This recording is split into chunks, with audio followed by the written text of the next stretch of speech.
నవగ్రహాలు శని ప్రతి శనివారం నవగ్రహాలు పూజ చేస్తే చాలా మంచిది.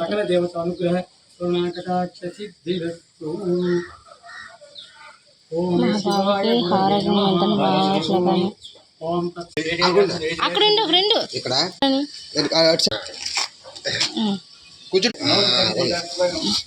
నమస్కారం చెయ్యు. రాహు గురుగారు రాహు గ్రహణము చుట్టూ తిరుగుతున్నాడు నవగ్రహాలు చుట్టూ.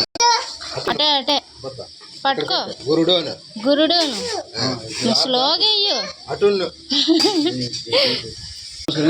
నమస్కారం చెయ్యి. శనీశ్వరుడు స్లోగా అయ్యు. శనీశ్వరుడు దగ్గర అని స్లోగా శనీశ్వరుడు శనీశ్వరుడు నమస్కారం చేయి.